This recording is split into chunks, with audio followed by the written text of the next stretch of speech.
Lieutenant Général Nyangambwala à Brazzaville, la force qui écrase. Saratola Babizou. Côté na balandi nyonso ya Saratola TV, babone na ngatu, bafan na ngatu, batutu balingara kolanda chaîne oyo. Et puis ça a information à bien chaîne oyo fingarate chaîne oyo lobara ba vérité chaîne eza na émission moko te eza basé eza na ba émission nyonso to yambara ba sai na nzambe to yambara ba joueur to yambara ba artiste peintre to yambara ba tutu kande na mesana olobana bino Saratola TV STB TV eza international et ara na Kinshasa te donc eza wana pona okende pe kozwa ba image libanda. En tout cas, ndé na vandi boy na image kitoko obnda bozolanda Saratola be babi. Babi Jordi moi la mayele ayeba na moi trop ngasko la linga roboire ayependa trop te po batu bayebi mingi. Donc na pesi merci na bino nyos tout obo mesana rolandanga. Pona lelo vraiment Saratola aye na style ya ba sœur quoi na zarape sœur en Christ bolanda tende zalara batu ba koma oloba ke fiala ti jine katana acheta tu ayebi nzambe tete Saratola sambelara lelo Saratola ozala ye moko ta zana surprise moko moyena lobango ezate mais bo sutuka ke Saratola yambi intel na yebi de belende bozala bomitu na yamba nani mais ezala surprise pour nanga quoi quant à moi Naïb Sabino Moyambina Bisa Lelo, Kombo Nae, prophète Emmanuel Mukubi. Bonjour, prophète Emmanuel. Bonjour, Saratola. Bonne santé. Non, ça va, tout ça bien. Ma mec est bien, tout ça bien. Mais Batebele Bazolanda Biso na Saratola TV. Eza mbali boso po na biso na chaîne na biso to yamba prophète. Menga prophète penda pona informer batuto baolanda biso prophète Emmanuel Mukubi nga na bien na kin teme e kam singa lelo tozana na kin na ebite soko ebisa biso lelo se retrouver na kin eza dit à quoi na ebite vraiment bon eza par rapport ba mission et puis ba raison personnelle ba msuna ko sala belebele mais quand même ça va tozana kin banda tamo ça non par rapport à l'organisation de la communauté. Merci prophète Emmanuel. Mengana ebi que na Afrique du Sud église na munene en Afrique du Sud parce que nazala kuna une fois mais lelo zana kino lobi oyeka ba mission de service nenge zala na ebité oyo osala biso église awa to yeka ka moi séminaire moko ko beta tour ozonga na ebité communauté tout ça presque place belé ndé to bongisaki pour le moment to yako s'installer là to installer une base msuna katakine et moni tout ça pour la région il y a nouvelle extension donc toujours tout ça en cours il y a moni tout ça région tout ça na kin yango vraiment yango donc nan pesa église évangile mais raison oyo za na kin to comprendre que yé ko siéger église mususu a cellule ou bien base parce que base na ebi base za na Soudaf non base za na Soudaf tout ça na juste na Johannesburg na quartier Santon dans Santon alors mais to yé juste na kin pour na sala moko d'extension ya base jouer na Afrique du Sud il y a une raison tout ça mais ça va aller non c'est qui est déjà normal. Merci prophète Emmanuel. Nangana tu na mwa mutuna parce que likamo ba roma oloba mingi na kina wa so lobi na za pasteur na za prophète papa na molimo nani obima wapi uta wapi batu ba olanda biso ba menga koye baba mona teke prophète Emmanuel Mukubi abimira dalenea uti likola kwete donc azana papa molimo azana église ya uta ameka ko éclairci biso donc toye ba moi identité quoi. Non en fait témoignage nanga eza histoire peut-être okolobaki ko dans les néa tout ça maniate donc il faut na quelque part j'ai mon père spirituel il s'appelle pasteur Pascal Faya Kitoko c'est mon père spirituel je commençais par lui donc il n'a pas singa baptême na sanyo supanae jusqu'à qu'il ait bima epanae alors ça a proximement na Kinshasa na Congo na Kinshasa église na commune na Gombe na GB les places siège les alliés mais on souvent tous en contact parce que c'est lui mon père spirituel. Merci beaucoup. Babi évangéliste Roger Baka. Yécoute azana prophète évangéliste yo lelo bato baolanda biso partout dans le monde bagege na États-Unis baolanda biso Stomy Boy baolanda biso en direct de Paris bavie na biso James Charlie 007 baolanda biso eloko nini oyo kopromettre biso étant que prophète parce que évangéliste Roger et baprophétie na ye bele aloba kokisama Roger bakaloba ke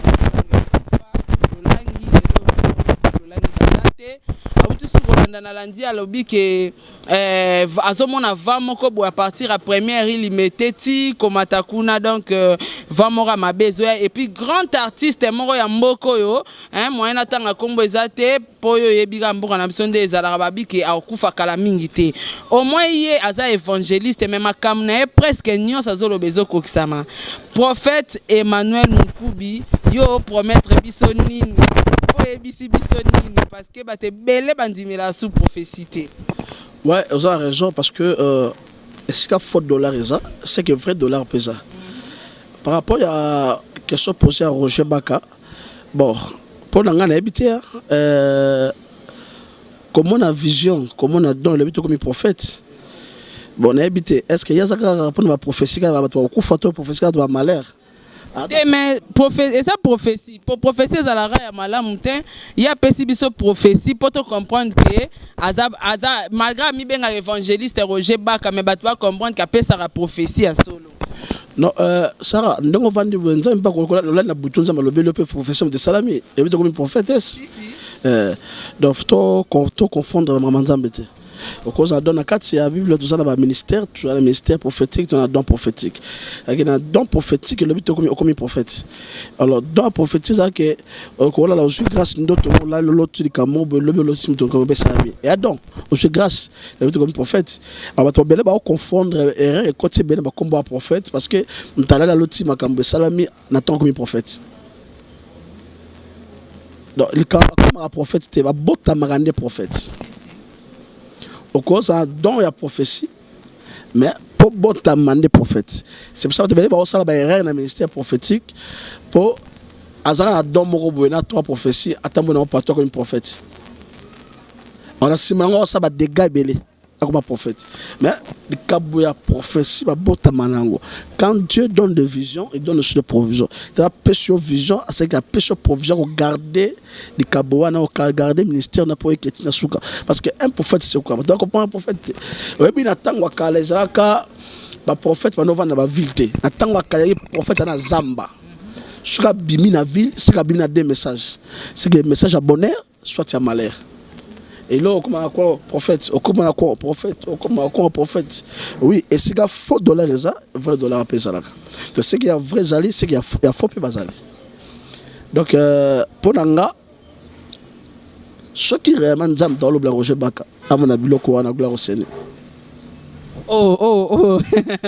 J'en dis, tala marambo. Donc ce qui prophète Emmanuel Azo et Francis Abisso qui nzamba la kisio la yolo nzamba la sapenga ko la sapeyo ke likamoro boye sala bipe bit batu pe ba monike e nzamba la kisio sarato la likamoro ko kisami menaza prophète. Donc na éviter prophète Emmanuel zo lingo faire voir biso que évangéliste Roger Baka aza prophète. Donc nzamba lo bela ke mais c'est pas un prophète. Non, c'est pas un prophète. Est-ce que chaque gars vit comme un prophète? Les lobino batu biswa batu to mo pesi pas titre mo kilo nga place so ne ba benga ke frère Roger Baka.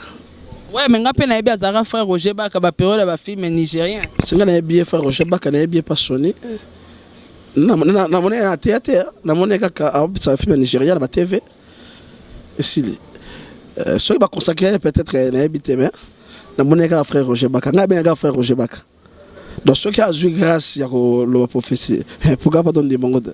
Mais ceux qui ont dit c'est bon, ceux qui ont dit en tout cas, Mosakoli, na mone komi batanto plutôt komi soki olobi déjà soki eza solo euti na Nzambe, pourquoi pas ton dima? Donc prophétie à boya ngote.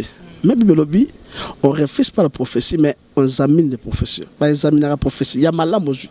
Il y a un besoin. Dieu te ngane sur bisanga qui n'a dimara poser la prophétie. Il y a malam na jui.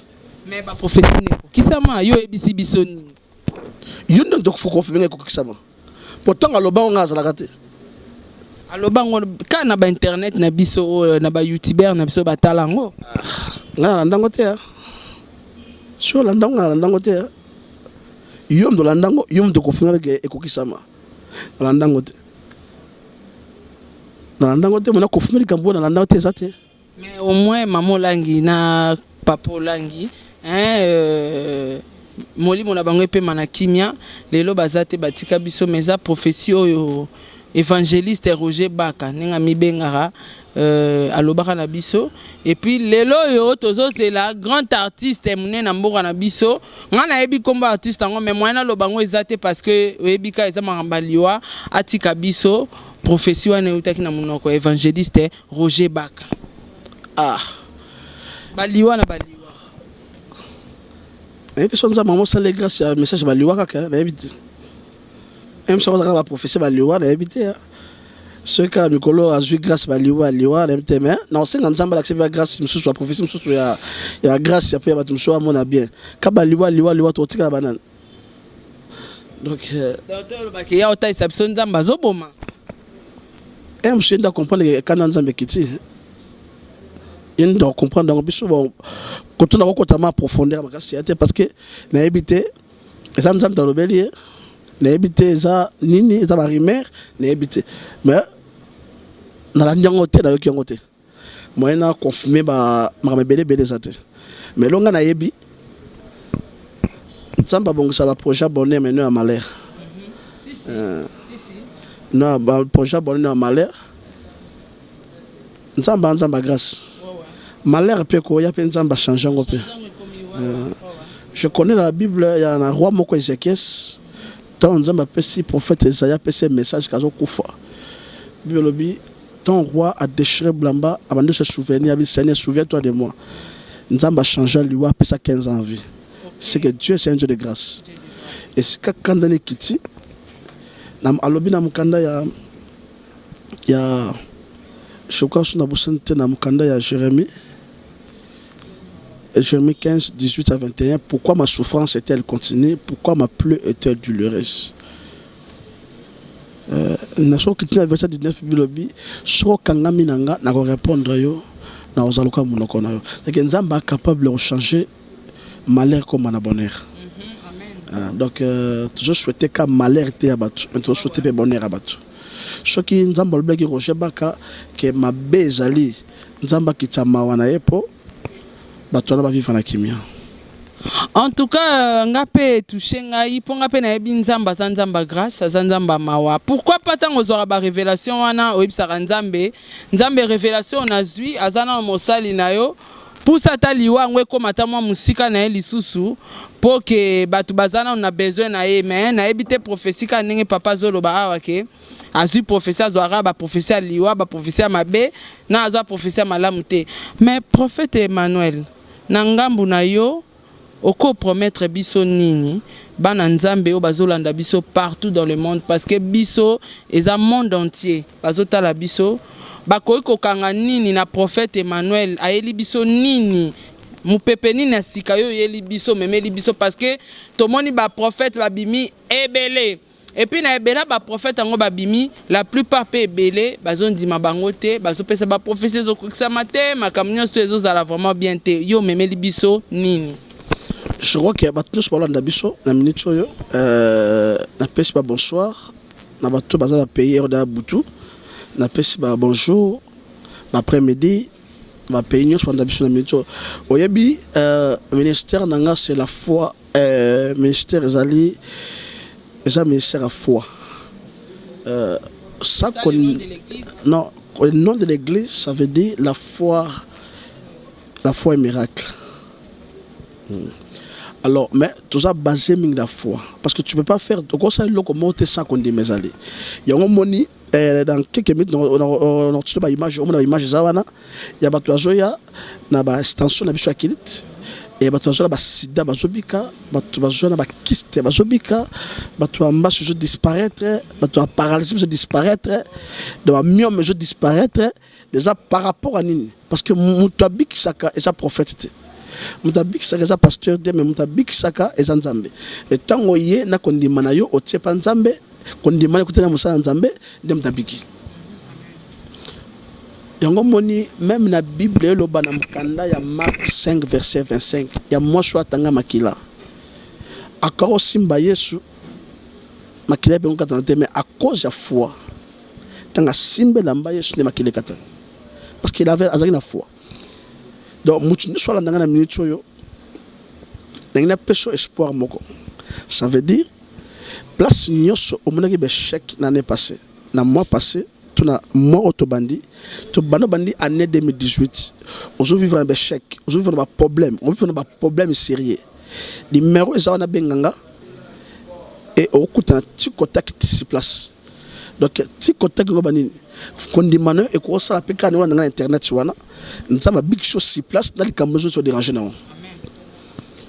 donc nazo sinale mutu na reforter foi ya mutu moka lembaki musa ko bake na mona prophète c'est bien na pesa mbongo na bebi sa mbongo na dépasser mbongo na teka partout mais comme non zo solution te mais ba image yo bato yo Hollanda wana eza bato bazali ko la yo ba que pour sérieux eza na mamu ko zana auti Angola a fouti billet parce que yo ki ke musa ko zana mboka a fouti billet tanga ye azana sida 3 ans. Ngana uti na Angola na vanda na Angola na umeli na umetro na Angola mena zaki mwasa libana zaki vana mobile na nganda kumoko na bicho kande to vanda na mobile na ngana eba atende ya déplacer wana kenda ba ambiance ma mtunga kana vanda na ndaku nzoka ne mobile memela na maladi na kasa ndaku ça ba matongo tole ba maladi yango sa nini yo ba memela yo maladi na maladi ya sida et ça li combien de temps na maladi ya sida na sali 3 ans maman a sali 3 ans na maladi ya sida nini eleki na foyer na yo eloko eleki na foyer na ngata una zwaki maladi na zaki na zemi na eko bota mwana pa kufi comme si na eko landa témoignage moko boye na radio na landa ki na TV ya prophète na biso Emmanuel ngape na bité fona sala tunga pe na koma kuna pona tamboli partout na zi solution ti ya on a baki na ki mekanzamba Emmanuel so ki pe mso ko salela nga grâce. OK siko tango akutela prophète Emmanuel na yebisaki yo nini osala nini prophète yebisenge lo côté men asombeka maya fire kaka toka na soma ya fire prophète a prier pour nango na comprendre te na ke contrôle kokoma na comme na contrôle boye na tala boye bazo bisanga ki na bimi négatif lo ke lekel nge pesa nge mention na ndima ki te na vie na nga otamboli kombe l'hôpital maman tamboli lokola l'hôpital mi balé mo ba résultat zo bimaka normal nazali négatif ozala mikanda ngona kanda ezali mais litikali na ndako funa na awa donc mama oyo alandingana alandaki ngai na nzela ya ba télévision ba radio alors maman a sali 3 ans na sida banaka c'est 3 ans sida a dépassé tambola partout akenda wa pasteur musuna kota kombote a dépassé mbongo mais tanga yoki na zana mboka a futi billet akutananga etakutananga eloko maman azana ondima bi ana zo kena longwa na Angola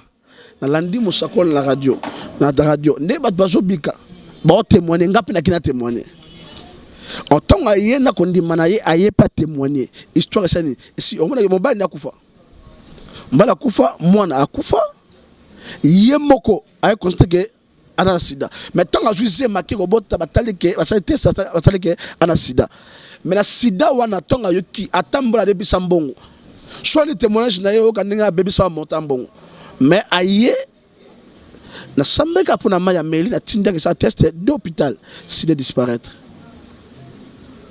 donc au cause la même cas na maman ozola nanga siko partout zali kali numéro za benga prophète benga nga sikoyo na numéro zo bonda wana oza contact nanga moko même na WhatsApp ça na WhatsApp benga numéro za si WhatsApp lukanga même na WhatsApp o kota contact nanga na ensemble pona yo car si place o témoigner nzambe ba miso ba tinda ba vidéo a partir poto ba témoigner abakelinga a témoigner donc yo peut oza décider mais quand écoutez va pasteur belé va prophète belé mais quand on nzambe nanga oza décider parce que déjà abiki donc yo a problème ya kyste myome sida paralysie oluka mukanda ozoluka dossier mbasu okomona ibenga ka numéro za benga prophète numéro za combien na WhatsApp lukata na WhatsApp kota contact na ngai okutana na miracle ti contact lando sikosali naye kokumisa nzamba prophète Emmanuel po asalinga maramo elekelinga makasi donc naza mentionné makasi donc nandimaki te nasali 2 ans na miom 2 ans donc même libala ekufi ngai de mariage mombe ekufi ekangi nga kobota na obota te libala ekufi nazonge pa na biso mais là nalandi prophète Emmanuel te en tout cas bandeko na nga prophète aza ya nzambe prophète Emmanuel en tout cas nakumisi nzambe makasi po nzambe ndalinga nga nakutana na prophète oyo donc nandimaki te nzambe asalaka kati ya basali na ye donc nazongi pa na biso le nalandi ka prophète na radio na eti na église prophète abondelaki mpona nga apesaki nga lisusu mai ya faya bandeko nazalaki na confiance ya mai wana te nalongoli apena kondima mais le prophète ayebisi nga tia kondima zwa mai wana kende leo nazwi mai wana baopere nga plus de 3 fois mobima bandeko na ngai opération ekendaka ezongaka bandeko libumu ebeba ngai na baopération na nyokwami makasi na baopération leo nake lisusu fale baopere nga lisusu na kei na ebisi na koti sous contrôle pas docteur ayebisi ngai ekographie batindi ngai mio meza lisusu te baopere nga lisusu te yango na ye koluka mosali ya nzambe prophète Emmanuel aza ya nzambe na ndimaki te lelo nga bakoopere nga suti babina aza su na opération ata moko te aza ya nzambe ona ekokumisa nzambe prophète Emmanuel nayebi te bandeko na so nasala ndenge nini na o nzambe prophète Emmanuel asaleli ngai mais balobi na tuna o mwa question moko bakototindelanga na WhatsApp awa nayebi ke batuto baolanda biso bayebi pasteur Baraka Mugijo bayebisi biso ki aza ya kokangama aza na Brazzaville babina tuna yo étant que serviteur nini oko oyebisa bango mpona pasteur Mugijo. Baraka Mugijo, je connais, c'est un homme de Dieu. Nayebi ya Musa Nzambe obat baolo baloba wana eza ba pona ngai eza ba toyebi raison ne comme plus to za awa yaza na mboka musuzi na Brazza toyebi ni raison ne comme liete raison comme liete toyebi te mais naza ko pesa conseil muke na batu nyonso bazolo ba mabe contre basala nzambe. Attention, un jour na Bible Noé ameli masanga alangwe atikalini azaki na bana mibale mwana moko oyo ayaki asekaki bolumba papa na ye alakla mabe mais oyo azwaki elamba couvri papa na yo ataza koka ataza nani asa papa na yo. Donc je demande une soutien de prière pour tous les bana nzambe nyonso pour soutenir Musa Nzambe Baraka Mugisha. Tu es bien réalité de comme il était, mais ce que moi je connais, c'est un homme de Dieu puissant. Il a fait beaucoup. Na moni ba te belle ba biki na nzela na ye. Alors tout longo la ko qualifier na place sur ba ocha escroc. Non. Donc mukile linga bola ba batute. Kosila okufa mona boto linga kayo. En tout cas vraiment on a parole vraiment il y a prophète Emmanuel.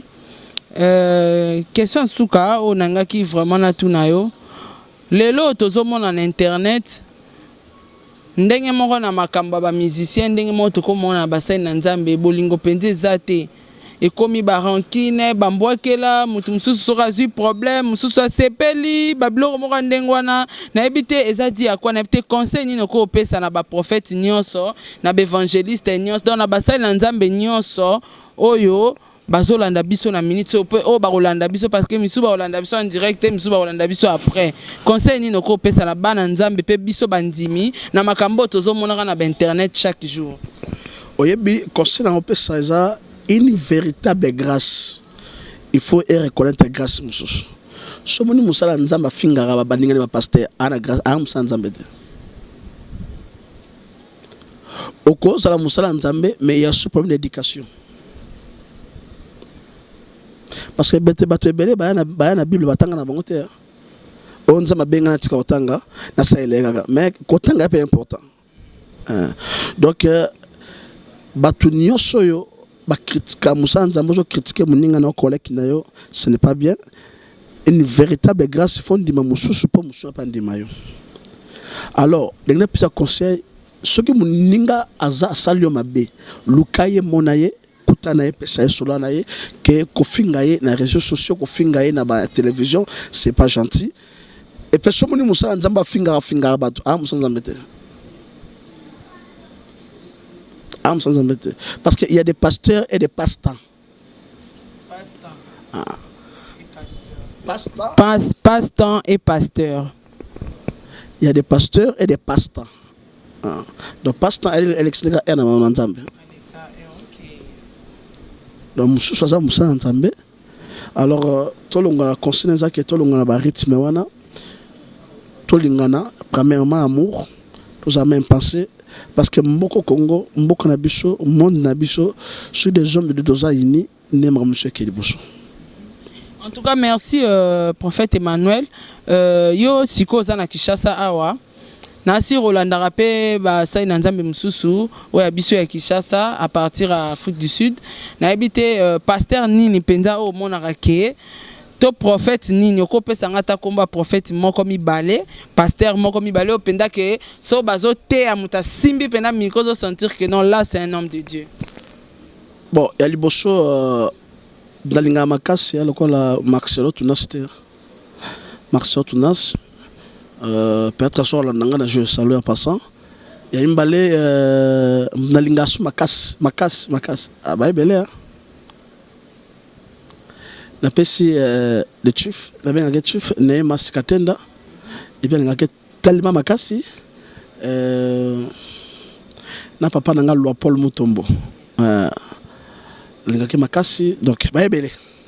En tout cas na ba pasteur wana otaki ba pasteur na ba prophète. Ba pasteur. Ba prophète. Net ba prophète Denis Lesi basé belé. Et ça prophète. Un prophète, tout à l'heure tu as vu ça, un prophète. Un prophète. Mais attends, il y a un prophète qui a été donné, mais c'est un prophète. Mais pasteur Denis Lesi pas un prophète. Roger Baka pas un prophète. On est dans le bien. Mais déjà, mon ami Benga évangéliste et prophète Roger Baka. Faut confondre évangéliste et prophète, il y a des choses différentes. Pour tout ça, c'est un ministère.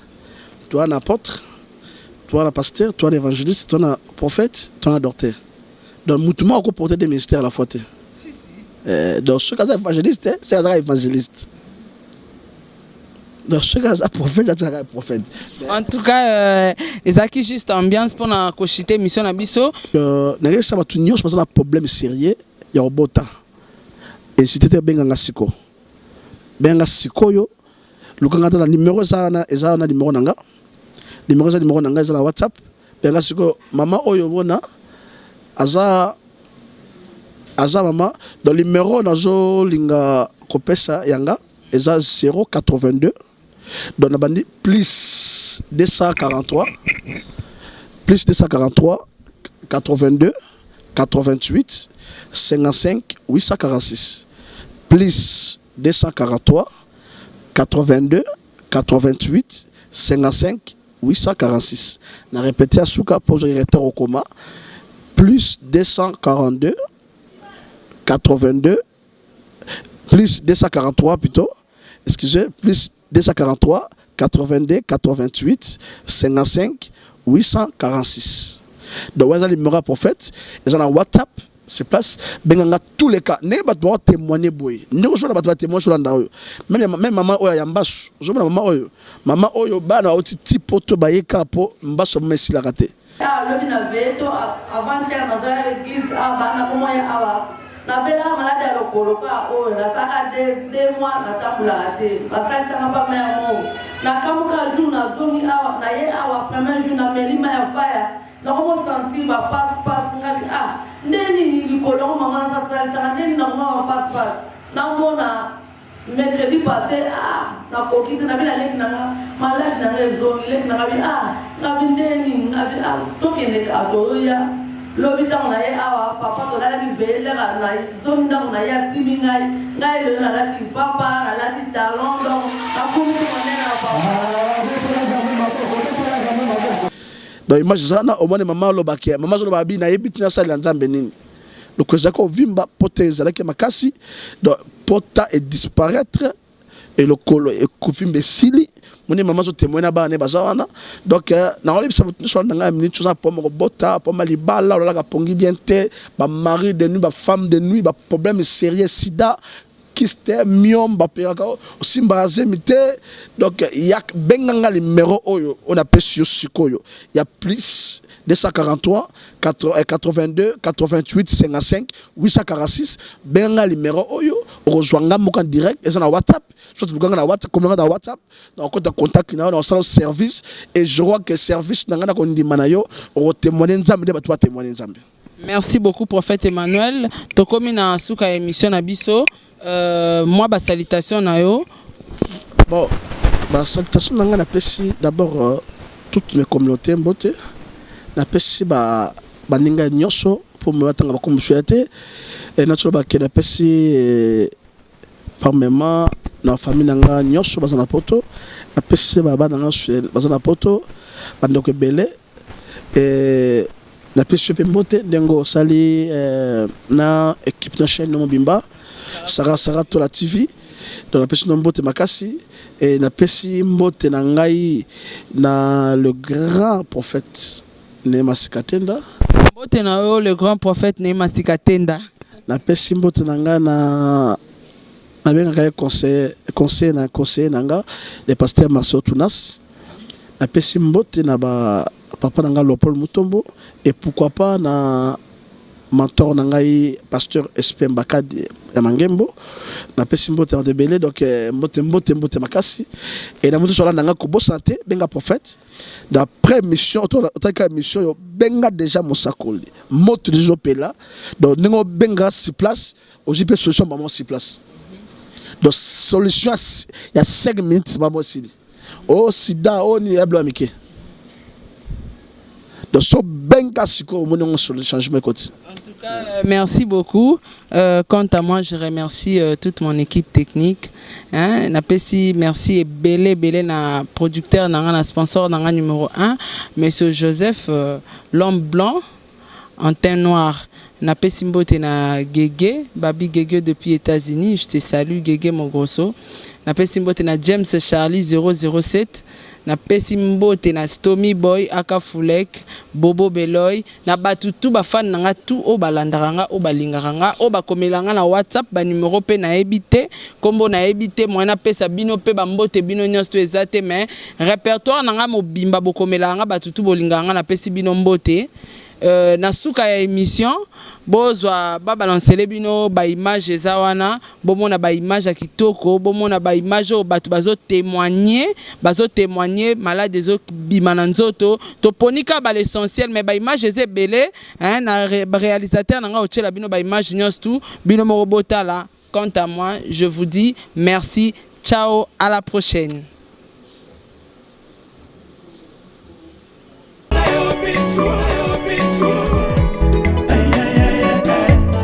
Mon général Nyangambwala à Brazzaville, la force qui écrase. Sarato Lababizou.